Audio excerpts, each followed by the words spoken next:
क्या breast implant लगवाना safe है? फ्यूचर में कैंसर, ब्रेस्ट फीडिंग या हेल्थ में कोई प्रॉब्लम तो नहीं आएगी?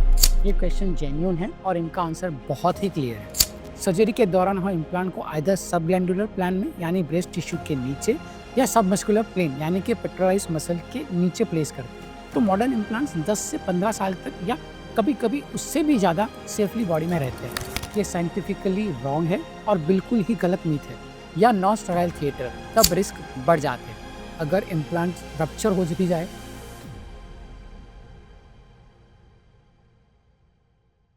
आज की डेट में जो सिलिकॉन ब्रेस्ट इम्प्लांट हम यूज करते हैं वो FDA approved cohesive gel implant होते हैं। इनका मतलब ये है कि इम्प्लांट के अंदर का जेल एक सॉलिडिफॉर्म मेमोरी टाइप होता है। अगर इम्प्लांट रप्चर हो भी जाए तो जेल लिक्विड की तरह बॉडी में लीक नहीं होती है। ये सबसे पहले सेफ्टी एडवांसमेंट होता है। सर्जरी के दौरान हम इम्प्लांट को आइदर सबग्लैंडुलर प्लान में यानी ब्रेस्ट टिश्यू के नीचे या सबमस्कुलर प्लेन यानी कि पेट्रोलाइज मसल के नीचे प्लेस करते हैं। मेडिकल स्टडीज के हिसाब से सबमस्कुलर प्लेसमेंट लॉन्ग टर्म सेफ्टी के लिए बेटर होती है, क्योंकि इससे कैप्सुलर कॉन्ट्रैक्चर जिसमें बॉडी इम्प्लांट के अराउंड एक टाइट स्कार बना देती है का रिस्क और फ्यूचर मेमोग्राम डिस्टॉर्शन दोनों कम हो जाता है। सबसे पहला डर ये होता है, क्या इम्प्लांट से ब्रेस्ट कैंसर हो जाएगा?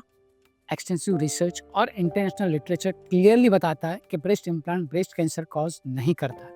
कुछ पुराने टेक्सचर इम्प्लांट को एक रेयर लिम्फोमा, जिसे हम ALCL भी कहते थे, उसके साथ एसोसिएट किया गया था।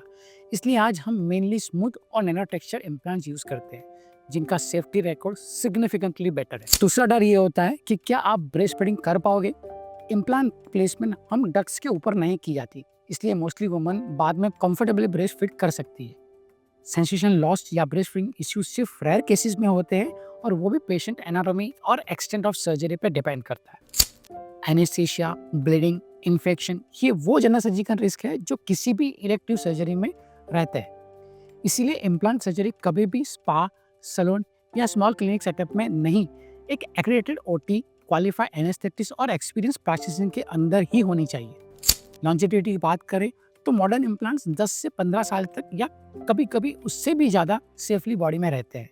हर 1-2 साल में अल्ट्रासाउंड या MRI करा के चेक करवाना चाहिए कि इम्प्लांट में कोई रप्चर तो नहीं आया। इम्प्लांट चेंज तभी होता है जब कोई इश्यू डेवलप हो या आप अपनी साइज या शेप में कॉस्मेटिक चेंज चाहते हो। सो अगर आपने सुना है कि 10 साल में इम्प्लांट निकलवाना ही पड़ता है, तो लेट मी टेल यू, ये साइंटिफिकली रॉन्ग है और बिल्कुल ही गलत मीथ है।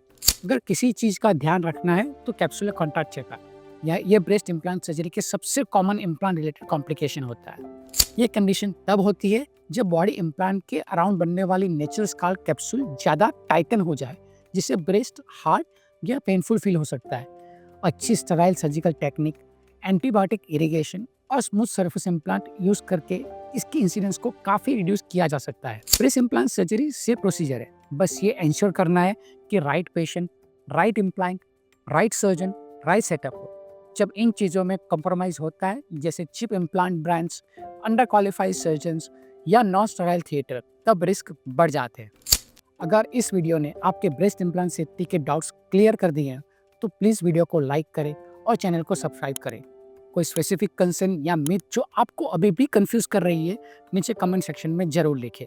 आई will see you in the next video. Till then, stay happy, stay beautiful, stay tuned.